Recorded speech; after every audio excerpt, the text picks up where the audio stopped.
Hola chicos, la idea de este video es discutir un poco el problema 4 que trata sobre genética forense, eh, hablarles un poco de lo que son las STR eh, y también darles un pantallazo de lo que se hace actualmente en cuanto a la genética forense, eh, más allá de esto que se les muestra en el problema que es un poquito más antiguo. Bien. Primero vamos a hablar de qué son los STR o Short Tandem Repeats, o también conocidos como microsatélites. Como su nombre lo indica, son repeticiones cortas en tándem, es decir, son regiones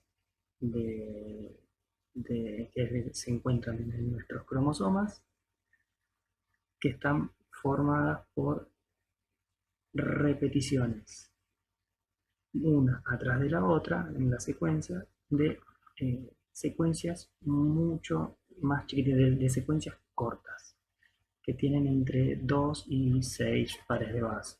Las más comunes son de 4. Eh,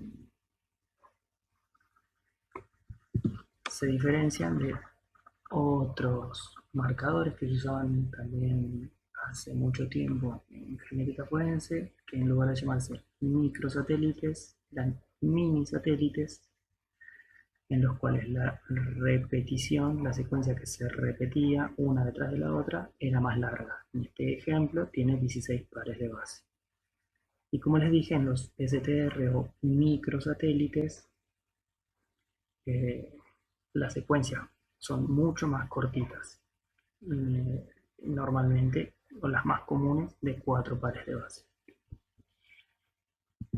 Como podemos ver, esta estas estructuras nos dan un cierto polimorfismo. ¿Qué tipo de polimorfismo? Un polimorfismo de longitud, es decir, eh, las personas tienen diferentes formas de estos marcadores que se diferencian en la cantidad de repeticiones, o sea, en la longitud de la secuencia final. Por ejemplo, en esta vemos un ejemplo en el cual hay 7 repeticiones, debajo 8, 9, 10, 11 y así sucesivamente.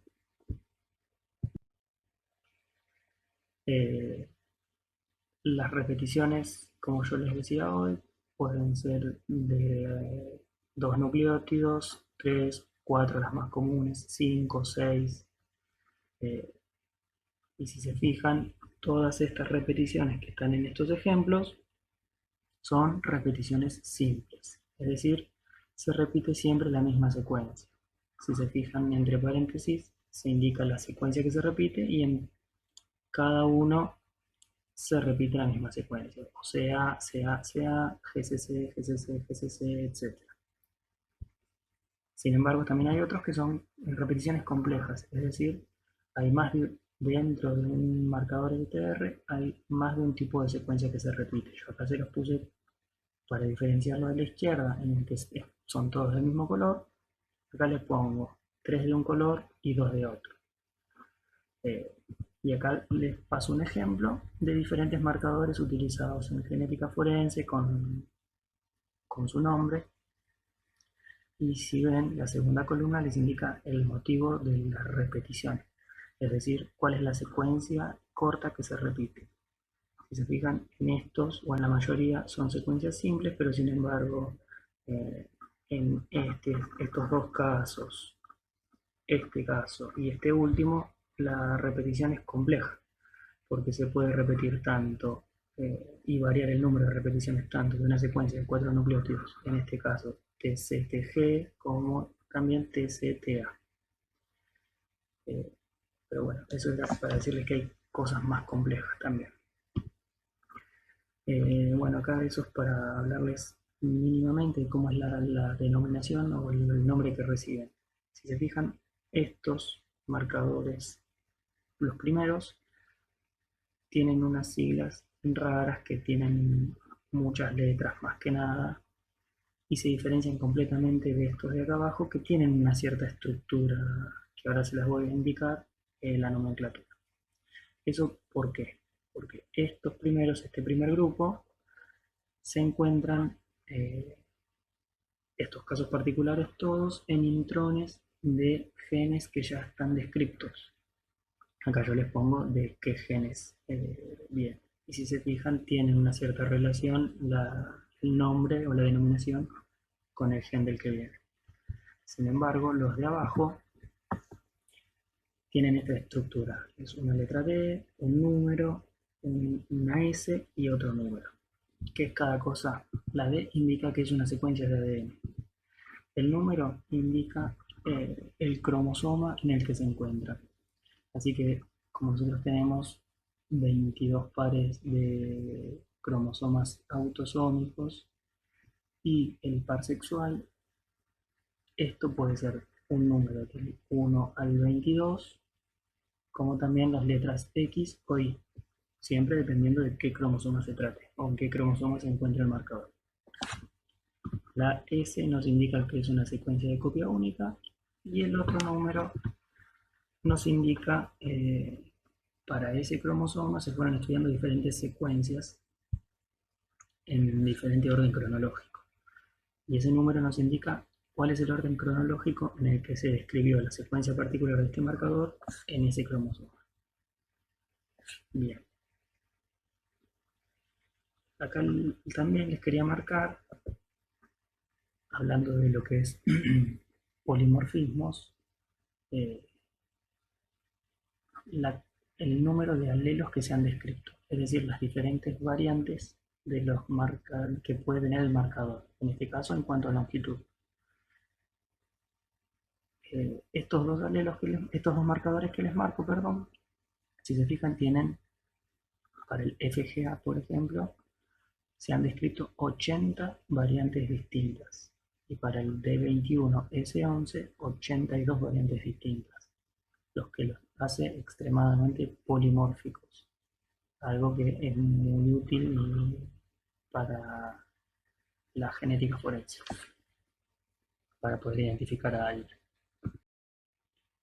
Bien, ahora teniendo en cuenta lo que son los STR y sabiendo que varían las longitudes de los mismos, dependiendo de cuántas repeticiones tengan cada uno, vamos a hablar ya más de lo que es el problema.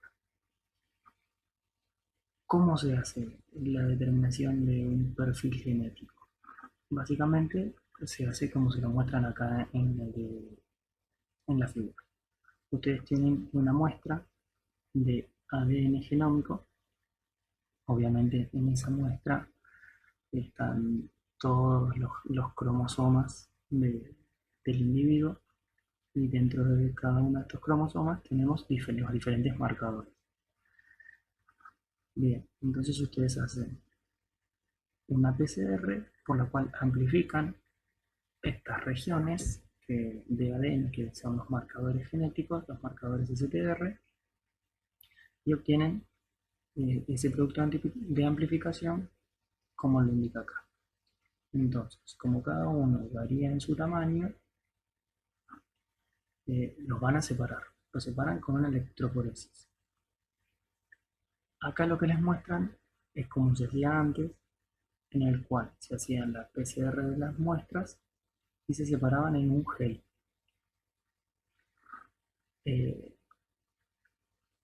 Fíjense que en este gel no se siembra un único, al parecer acá es un único gel, en el que no se siembra un único marcador, sino que se siembran 4 marcadores distintos.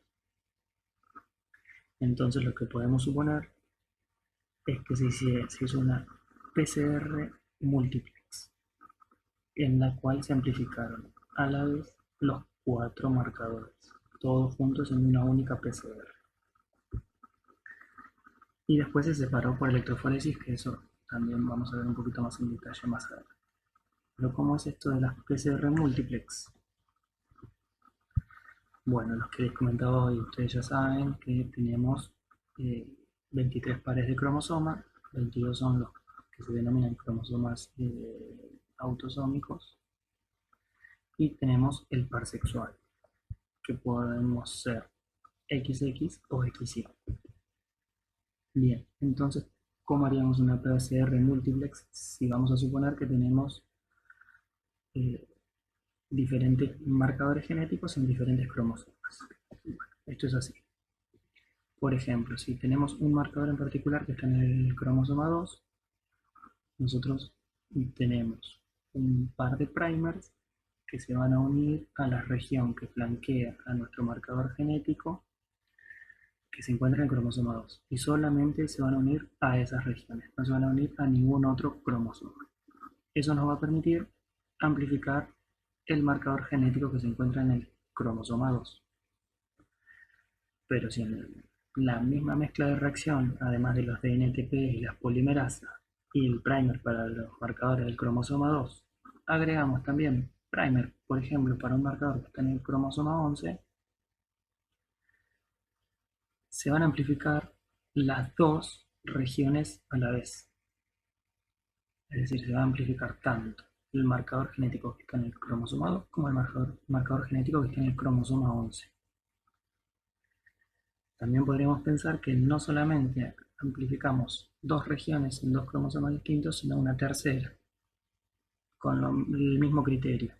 A la mezcla de reacción, en la cual yo ya les dije, es una muestra de ADN genómico, es decir, están todos los cromosomas de la muestra, que tiene el individuo del cual le tomo la muestra. Nosotros vamos a tener absolutamente todos los cromosomas, entonces puedo poner muchos pares de primer para diferentes marcadores genéticos. Total, voy a tener todo el genoma de la persona ahí, en la muestra. Así como yo acá se los marco para tres marcadores, pueden ser para muchos más.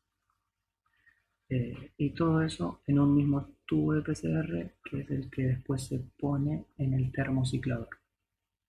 Así que, bueno, en este ejemplo que yo les doy acá, en un único tubo, hacen una PCR multiplex. Se denomina multiplex porque amplifican más de una región de interés, un fragmento de interés a la vez. Y bueno, en el ejemplo del problema, suponemos que hicieron una multiplex de 4 fragmentos. Yo ahora después les voy a mostrar que existen PCRs multiplex que se usan en genética forense que son de muchos más fragmentos o muchos más marcadores. Bien, entonces esto es lo que les decía. En una única PCR amplifico varias regiones de interés simultáneamente. Y otra cosa que les quiero indicar acá con este gráfico es que para cada marcador se espera que un individuo tenga dos alelos. ¿Por qué? Porque tenemos un marcador genético por cada cromosoma del par homólogo. O sea, para el cromosoma 2 tenemos dos cromosomas 2, así que tenemos una versión de nuestro marcador genético en uno de los cromosomas y otra versión de nuestro marcador genético u otro alelo en el otro cromosoma número 2. Por eso se esperan dos alelos para cada marcador. Si las dos variantes de un determinado marcador son de la misma longitud, se dice que la persona es homocigota para ese marcador. En cambio, si las dos variantes son de diferente longitud, se dice que la persona es heterocigota para ese marcador genético. Bien, bueno, acá volvemos a lo mismo. Una muestra de ADN genómico, están todos los cromosomas, se amplifican en diferentes fragmentos, STR, y se separa por electroforesis. Obviamente la separación es en cuanto al tamaño. Bien, acá, según lo que nos indican, se hizo una PCR para estos 4 marcadores, para la víctima, para una víctima, para un sospechoso y para una evidencia que tenía una mancha de sangre y que, si yo no me acuerdo mal, era ropa del sospechoso. Bien, Esas son las muestras en sí. Y si se fijan acá tienen otras muestras que se corrieron con la denominación de E, que es la escalera alílica. Es decir, son muchas de las diferentes variantes que existen para este marcador que vienen en el kit con el que se hace todo este estudio, que nos indican todas o casi todas las variantes que tiene este marcador y que nos permiten ver, también analizar cuál es la correspondiente que tiene cada una de las muestras que nosotros corrimos, que nosotros amplificamos y después corrimos.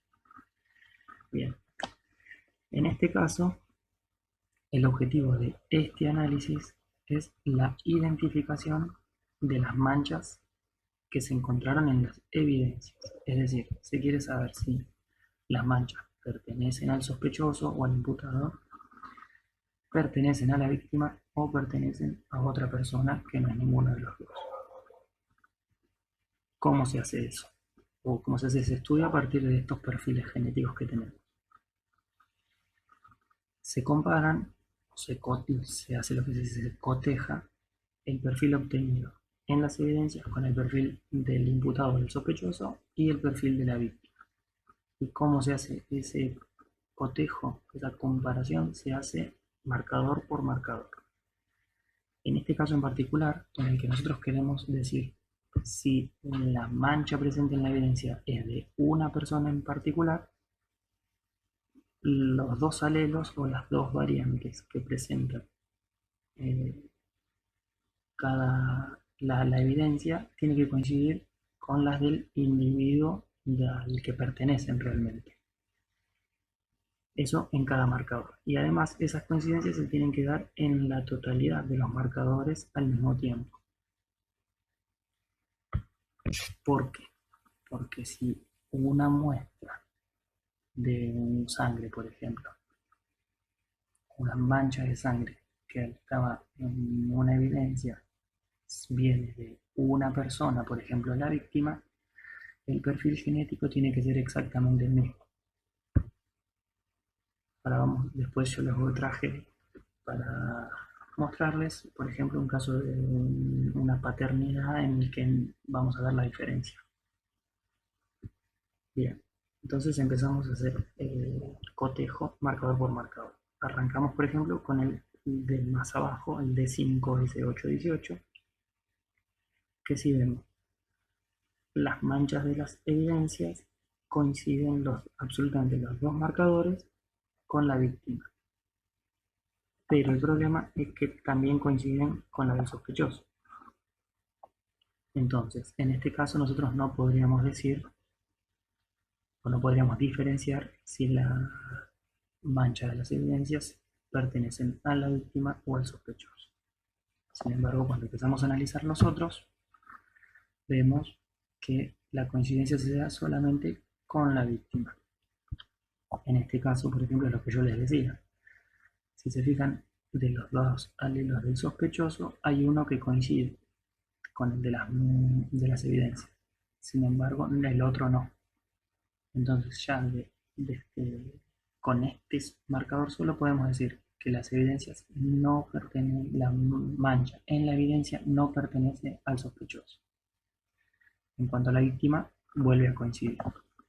Para los otros marcadores nos pasa lo mismo. Coincide la víctima, pero no coincide el sospechoso.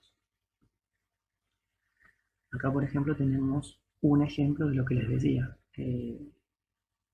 Una muestra homocigota para un marcador. Si se fijan, para el marcador D13, en la víctima y en las evidencias se ve una única banda. Esa única banda lo que nos está indicando es que las dos variantes de la víctima tienen la misma longitud. Bien, con la información que nos dan estos cuatro marcadores, este perfil genético chiquitito, por decirlo de alguna manera, porque son pocos marcadores, nosotros podríamos llegar a la conclusión de que el perfil genético hallado en las evidencias coincide en su totalidad con el perfil genético de la víctima.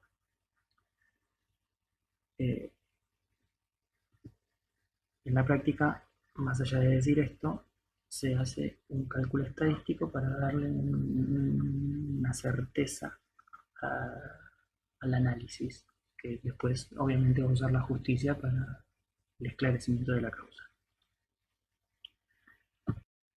Bien, esto es lo que se, como yo ya les dije, es lo que se hacía antes, es algo viejo.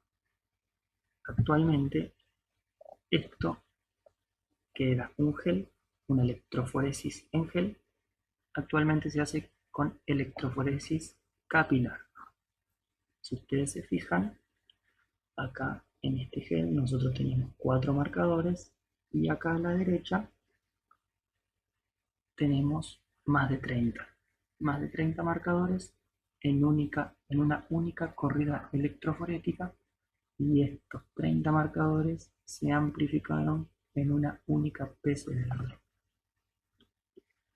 Yo lo que les quiero mostrar también es que, por ejemplo, el primer marcador del gel se corresponde con ese que les marqué en el electroferograma de la derecha.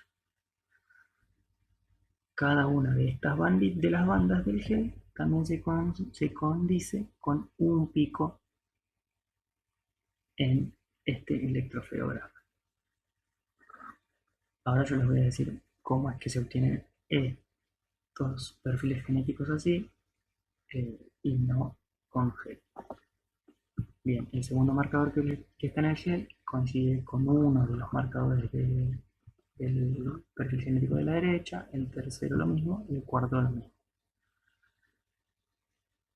Cada vez en la actualidad se tiende a aumentar el número de marcadores genéticos analizados para aumentar el nivel de certeza que yo les decía en cuanto a la identificación de la gente. Bien, ¿cómo obtenemos el perfil genético ese que les mostré antes? Primero se hace obviamente la PCR multiplex, como les dije, pero en este caso los primers son unos primers que están modificados. ¿Modificados como? Tienen moléculas fluorescentes o fluoróforos. Hay un primer de cada par está modificado y tiene en uno de sus extremos una molécula fluorófora. Esto lo que nos permite después es, cuando los separamos por electroforesis, otro tipo de electroforesis, usar un láser, medir fluorescencia producida por estos fluoróforos y así detectar los fragmentos amplificados. Volvemos a lo mismo, todo esto se hace en un único tubo de PCR. Bien, acá abajo, este sería nuestro tubito de PCR después de haber amplificado una muestra. Lo que se hace, la electroforesis que se utiliza es electroforesis capilar. En vez de separarlo en un gel, se separa dentro de un capilar muy largo, o bastante largo en realidad. Hay algunos que tienen 40 centímetros. Son muy finitos. Y dentro tienen un polímero. En ese polímero el polímero ese es el que actúa separando las moléculas de ADN de los fragmentos amplificados según su tamaño. Actúa de la misma forma que si fuera el gel o el entramado del gel. Y la detección se hace, como les decía, utilizando un láser. Excita la molécula al fluoróforo y el fluoróforo emite una determinada longitud de onda, que hay un sistema que detecta la intensidad de luz emitida en cada una de las longitudes de onda de los fluoróforos que tienen estos primers. Bien, yo acá les muestro una imagen del interior de un equipo que se utiliza. Este ya es uno viejito. Este, por ejemplo, tiene un único capilar que le permite detectar o correr una única muestra a la vez.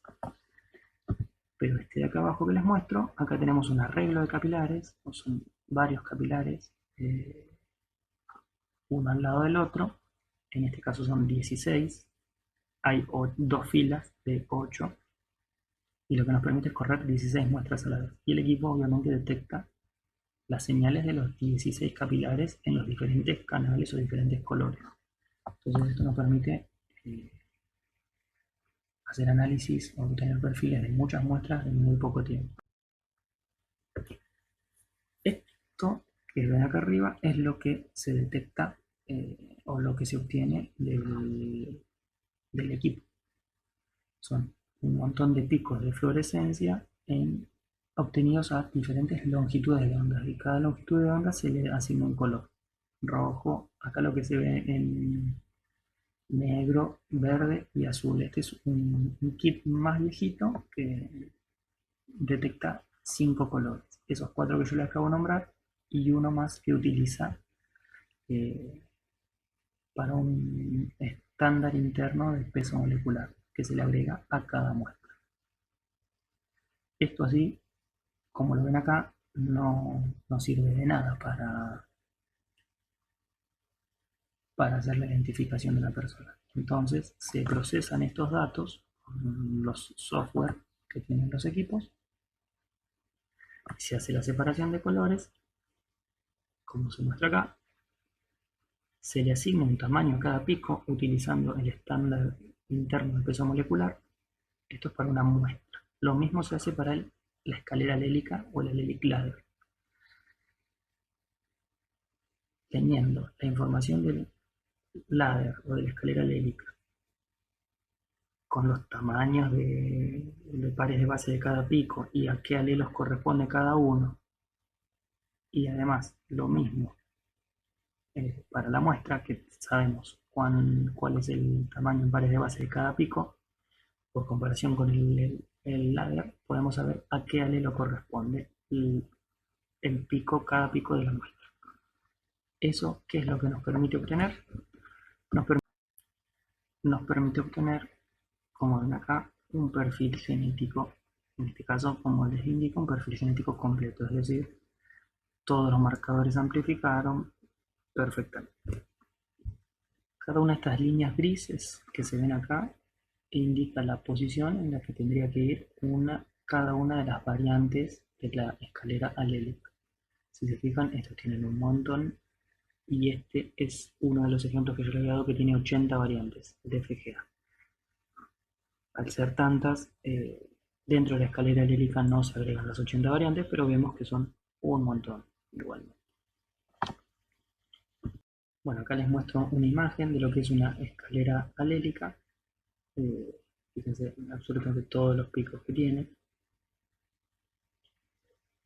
Y bueno, estos esquemas, lamentablemente este video, chicos, lo hice así a último momento. No pude traer, yo trabajo en genética forense, no pude traer unos perfiles de la paternidad. Los otros que les mostré, sí los tenía, se los puse, pero bueno, de una paternidad no hice a tiempo. Y así que saqué de internet esta imagen como para explicar que el gráfico es medio feo, pero sirve igual. Tenemos la escalera alélica para un marcador de 5, y acá en otro caso la escalera alélica para otro marcador distinto. Y acá, ¿qué nos indica? Quieren hacer una determinación de una paternidad. Si se fijan, acá tienen el menor, o un chico, la madre y el padre alegado, porque es la persona que se quiere saber si es el padre real o no. Acá son diferentes muestras. Entonces, este es un chico, una madre y un padre alegado, y este es otro chico distinto con su madre y otro padre alegado. Bien. En este caso, obviamente, el objetivo del análisis es establecer el vínculo biológico entre el padre alegado y el menor. Acuérdense que para un individuo, en este caso los niños, uno de sus 46 cromosomas, 23 vienen de la madre y 23 vienen del padre. O sea, de cada par de cromosomas homólogos, uno viene de la madre y uno viene del padre. Entonces, teniendo en cuenta eso, bueno, lo que queremos saber ya lo habíamos dicho. Teniendo en cuenta eso, tenemos que buscar la coincidencia solamente del 50% del material genético entre el chico y cada uno de sus progenitores, o del posible progenitor, en este caso el padre. Bien, si se fijan, en el caso de la izquierda, la madre, que por como lo dice ya se sabe que es la madre biológica al 100%, fíjense que comparten el alelo número 12. Entonces, el alelo número 11 que tiene el chico pasa a ser un alelo obligado que tenga el padre. Si el padre, es decir, el padre biológico sí o sí va a tener que tener un alelo 11, al menos. Porque si hacemos el perfil genético de un individuo que no tiene un alelo 11 para este marcador, es imposible que sea el padre. En este caso en particular, si lo tiene, entonces podría ser el padre. Obviamente que para hacer una paternidad, es lo mismo que les decía hoy, se necesitan analizar muchos marcadores. Ahora vamos al caso de la derecha.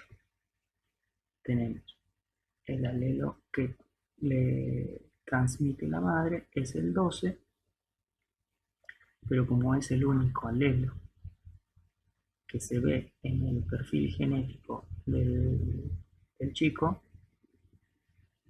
quiere decir que sus dos variantes o sus dos alelos son el número 2.